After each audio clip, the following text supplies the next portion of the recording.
about the fact that a year ago you were in this dark depression and it seems like the worst it had ever been. Yeah. What got you there? Why were you feeling so low? It was just a lot of pressure from my career. And I also felt like my marriage, like I felt the love dying from my end, from my end, from his end. I was very lonely because I chose to be lonely, choose to be lonely. I was saying like, you know what? I can't go through this anymore. I have to put a stop to it. But when I said I was going to put a stop to it, cause you could say you're going to put a stop to it and you could go a month without being around somebody. It's not until it's not when you say so. It's when your heart say so. Mm-hmm. I kept telling myself, I will not contact this person for a month. I will not give in. I will not forgive this easy.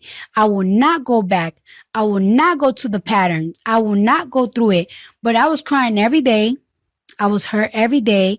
I was out here in LA in a mansion by myself. I was thinking about it every single day. And when your heart is not done, your heart is not done. Then I told myself, I'm pregnant, going to accept the I'm going to accept my flaws, the flaws that I bring in this marriage. I'm going to apologize for it and I'm going to work on it. And when I take accountability and you take advantage of me taking accountability and you take that as a, see, I know she'd be back instead of me taking accountability and you taking advantage of that, it really just killed everything. And while it was dying, I had a human growing in me. And I just kept thinking like, it's like, what's life going to be without this person? What life going to be without raising my last child without this person? What's life going to be with that person not being my friend anymore without nothing? When you have those type of thoughts, it will make you sad. It will get you depressed. It will have you lost. But I overcame that and I am the strongest that like I have ever been. Like I almost feel like when was I ever my strongest? The I felt my strongest when I was 22, 23, 24. That's when I felt like my strongest and I was like living in a power. And that's how I feel right now. Like I feel like I live in a power. And it took months for the heart to say, you're done, instead of my mouth and my brain. My heart had to be like, you're done. Because you could say it and you could take actions. But even if you take actions, if you're not done, you're not done. Like I kept asking, like around that time I was working with Shakira and I was like, how the did you overcame this? Like, how did you overcame this? And it's like, it's going to happen. And it's like, it will never happen. And it happened.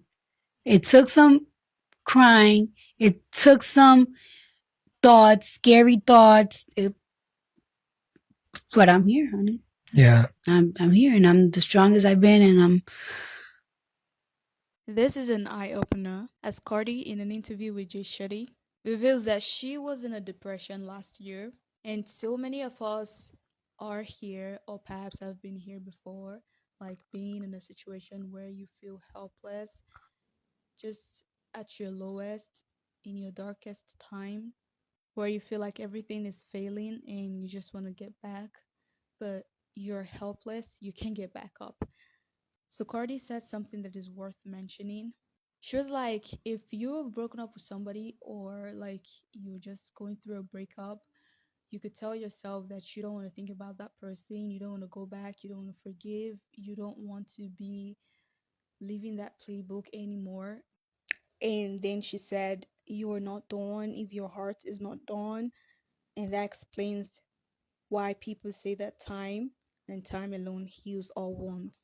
Comedians cry too. I know it sounds very unseemly that Cardi, of all people, would ever be able to go through depression.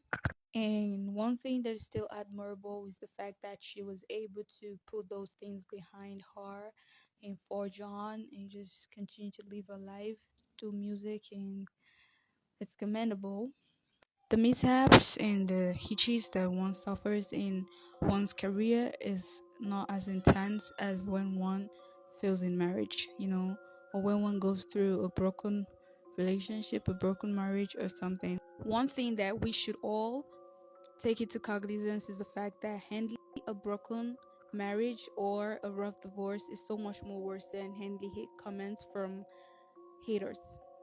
So you can actually conclude that the reason for Cardi's depression last year was her marriage to Offset. This is not me saying that it doesn't hurt when people make you feel like you don't deserve where you are, or when people downplay your success. It hurts. But a broken marriage